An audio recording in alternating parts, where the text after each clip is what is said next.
state your name and occupation, then state your question? I'm Sakina D'Souza, and I'm a Catholic. I believe Brother Yusuf was a Catholic before.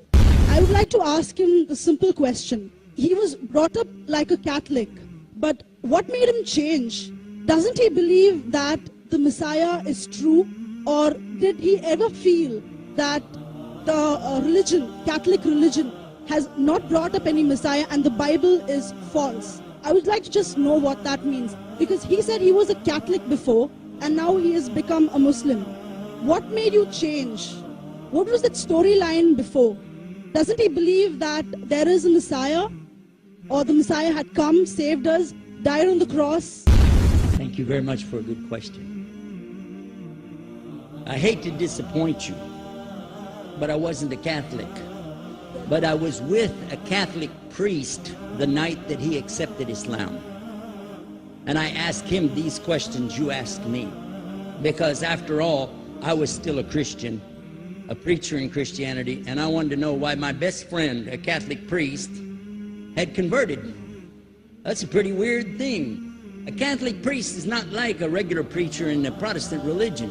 A Catholic priest has given up everything. He's given up his life to be a Catholic priest.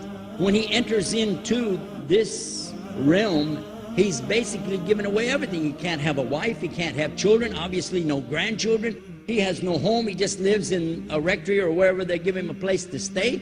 And he's sent wherever they tell him to go, do whatever he's told to do, and that's it. And he cannot disobey the Pope, otherwise they can kick him out of the religion, and if they do, he's excommunicated and he goes to hell forever.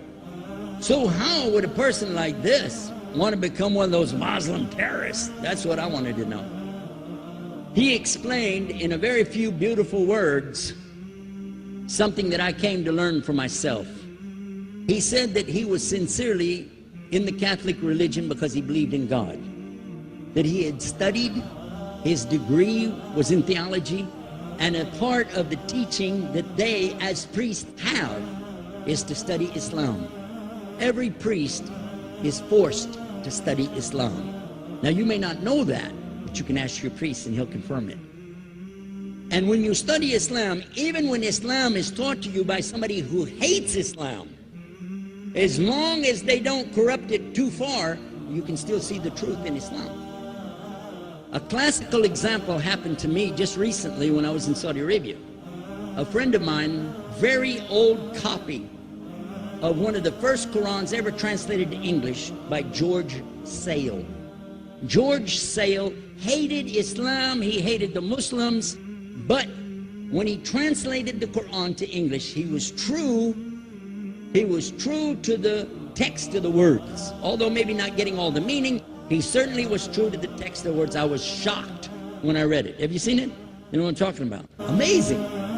And listen to this. George Bernard Shaw, for instance, is one of many, a long list of people who read this and realized the truth of Islam.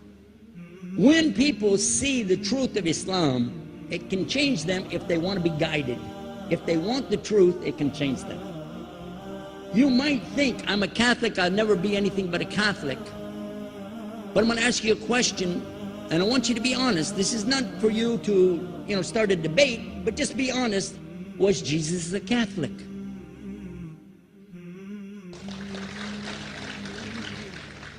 And it's not open to debate, so there's no point in opening that up, because you know and I know he wasn't.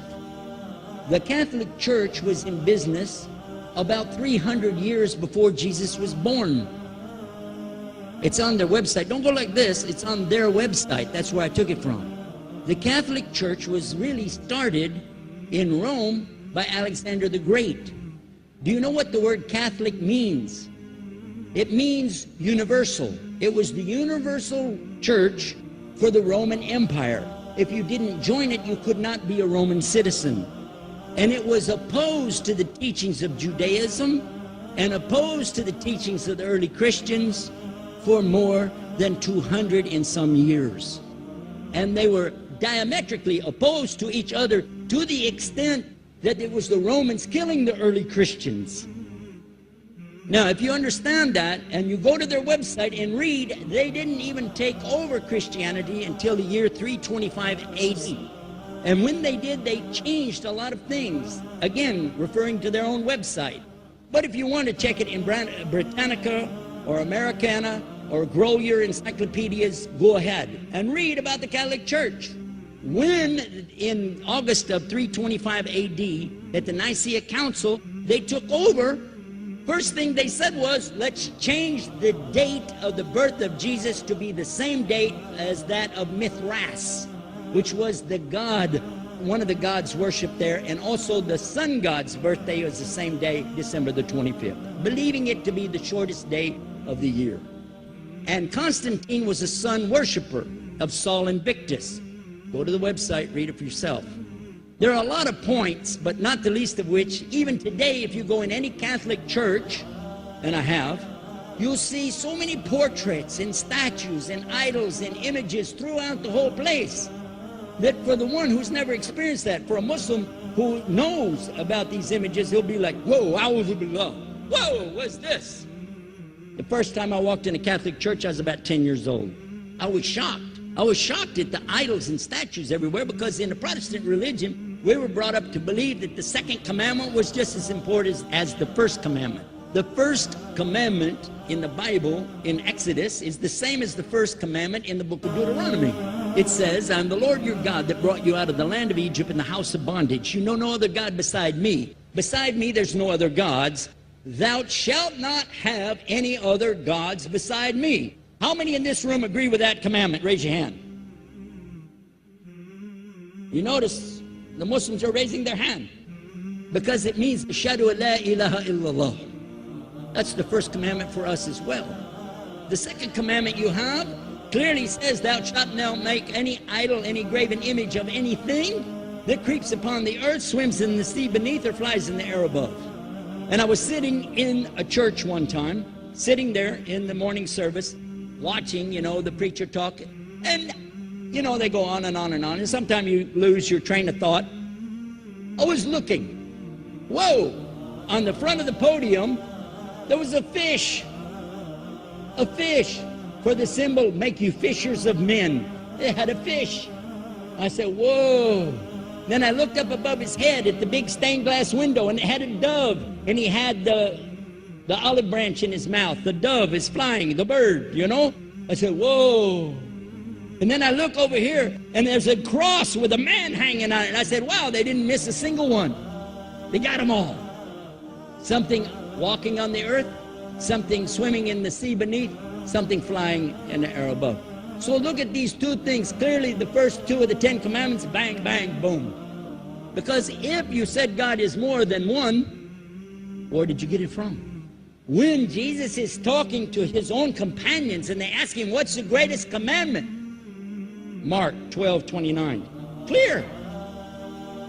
The greatest commandment is to know, O Israel, the Lord your God is one God. And you have to love him with all your heart and all your mind and all your strength. And this is no different from what Prophet Muhammad ﷺ was saying, the same thing to his people. Same thing I mentioned in the lecture. This is certainly for us the same. So what you see is Muslims practicing the commandments, and you see people claiming the commandments but practicing something else.